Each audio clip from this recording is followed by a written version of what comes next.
RC ഗാരേജിൻ്റെ പുതിയൊരു വീഡിയോയിലോട്ട് എല്ലാവർക്കും സ്വാഗതം. അപ്പോൾ അതായത് നമ്മുടെ HP-യുടെ ബാജ 5B നമ്മൾ പൊളിച്ച് തുടങ്ങണേണ്ട. അപ്പോൾ നമുക്ക് ഇതിനകത്ത് കുറച്ച് പെട്രോൾ കിടപ്പുണ്ട്. ആ പെട്രോൾ ആദ്യം നമുക്കൊന്ന് ഊറ്റിയെടുക്കണം. ഈ ഒരു പമ്പ് വെച്ചാണ് നമ്മൾ പെട്രോൾ ഇങ്ങനെ ഊറ്റിയെടുക്കുന്നത്. ഇങ്ങനെ പതുക്കെ പതുക്കെ ഇങ്ങനെ കറക്കി കൊടുത്തു കഴിഞ്ഞാൽ പെട്രോൾ ഹൈ സ്പീഡിൽ നമ്മുടെ കുപ്പിയിലായിട്ട് ഇങ്ങനെ വന്നിട്ടിരിക്കും.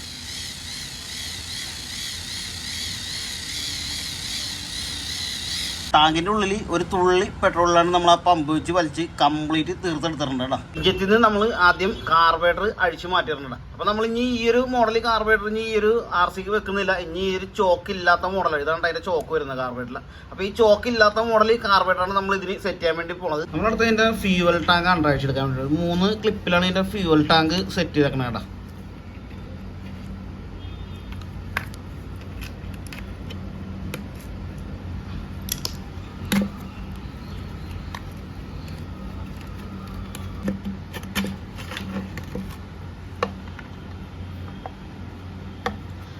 അര ലിറ്ററാണ് ഈ ഒരു ഫ്യൂവൽ ടാങ്കിൻ്റെ കപ്പാസിറ്റി വരുന്നത്.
പെട്രോൾ എഞ്ചിൻ RC നമ്മൾ മൊത്തം അഴിച്ച് പാർട്സ് ആക്കിയിടാം. കംപ്ലീറ്റ് മണ്ണും ചെളിയൊക്കെ കയറി ആകെ നാശമായിട്ടിരിക്കുന്നതാണ്. അപ്പോൾ ഇത് മൊത്തം നമുക്കൊന്ന് വെള്ളത്തിലൊന്ന് കഴുകി ഒന്ന് സെറ്റാക്കി എടുക്കണം. വാട്ടർ സർവീസ് ചെയ്യുന്നതിന് മുമ്പ് നമുക്ക് ഇതിൻ്റെ ഈ മണ്ണും കാര്യങ്ങളൊക്കെ ഒന്ന് ആദ്യം ഒന്ന് ക്ലീൻ ചെയ്ത് കളയാം. എന്നിട്ട് നമുക്ക് വാട്ടർ സർവീസ് ചെയ്യാം. അതായിരിക്കും എളുപ്പം പണി.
വിവിധം മണ്ണും ചെളിയൊക്കെ നമ്മൾ ചീവിക്കളഞ്ഞ് സെറ്റാക്കി തരുന്നുണ്ട്. അപ്പോൾ നമുക്കിതൊന്ന് വാട്ടർ സർവീസ് ചെയ്യാം. അപ്പോൾ ഇതിൻ്റെ ഫുള്ള് അസംബ്ലി ചെയ്യുന്ന വീഡിയോ നമ്മുടെ ചാനലിൽ വരുന്നുണ്ട്. ആരും കാണാൻ മറക്കരുത്.